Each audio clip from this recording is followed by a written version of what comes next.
It is better to offer no excuse than a bad one. It is better to be alone than in bad company. If freedom of speech is taken away, then dumb and silent we may be led, like sheep, to the slaughter.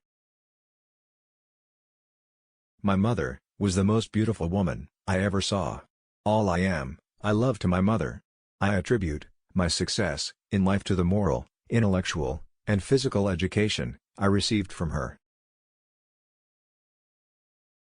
Human happiness and moral duty are inseparably connected. 99% of failures come from people who make excuses. I hope I shall possess firmness and virtue enough to maintain what I consider the most enviable of all titles, the character of an honest man. There is nothing which can better deserve our patronage than the promotion of science and literature. Knowledge is in every country the surest basis of public happiness. Guard against the impostures of pretended patriotism. Labor to keep alive in your breast that little spark of celestial fire called conscience. Perseverance and spirit have done wonders in all ages. Associate yourself with men of good quality, if you esteem your own reputation, for this better to be alone than in bad company. Happiness depends more upon the internal frame of a person's own mind than on the externals in the world. Experience teaches us that it is much easier to prevent an enemy from posting themselves than it is to dislodge them after they have got possession. The turning points of lives are not the great moments. The real crises are often concealed in occurrences so trivial in appearance that they pass unobserved. To encourage literature and the arts is a duty which every good citizen owes to his country. I conceive a knowledge of books is the basis upon which other knowledge is to be built. Be courteous to all, but intimate with few, and let those be well tried before you give them your confidence. Discipline is the soul of an army. It makes small numbers formidable, procures success to the weak, and esteem to all. We should not look back, unless it is to derive useful lessons from past errors, and for the purpose of profiting by dearly bought experience. There is nothing so likely to produce peace as to be well prepared to meet the enemy. No punishment, in my opinion, is too great for the man who can build his greatness upon his country's ruin. I hold the maxim, no less applicable to public than to private affairs, that honesty is always the best policy. Gentlemen, you will permit me to put on my spectacles, for I have grown, not only gray, but almost blind, in the service of my country. In no instance have the churches been guardians of the liberties of the people. It is absolutely necessary for me to have persons that can think for me, as well as execute orders. Individuals entering into society must give up a share of liberty to preserve the rest. A slender acquaintance with the world must convince every man that actions, not words, are the true criterion of the attachment of friends. The basis of our political systems is the right of the people to make and to alter their constitutions of government. One of the expedients of party to acquire influence within particular districts is to misrepresent the opinions and aims of other districts.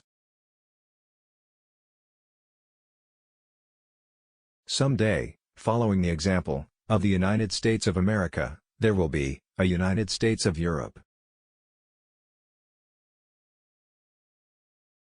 Arbitrary power is most easily established on the ruins of liberty, abused to licentiousness.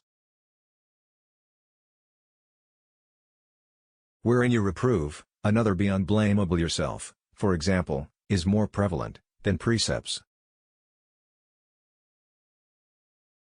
Be courteous to all, but intimate with few, and let those few be well tried before you give them your confidence. George Washington famously warned against ungenerously throwing upon posterity the burden which we ourselves ought to bear.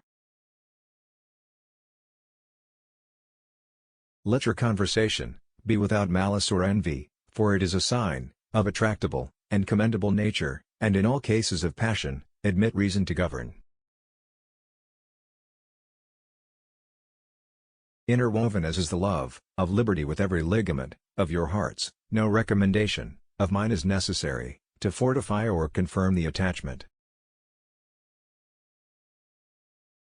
Every day the increasing weight of years admonishes me more and more that the shade of retirement is as necessary to me as it will be welcome. If the cause is advanced, indifferent is it to me where or in what quarter it happens. Harmony, liberal intercourse with all nations are recommended by policy, humanity, and interest. If Christ were here now, there is one thing he would not be: a Christian.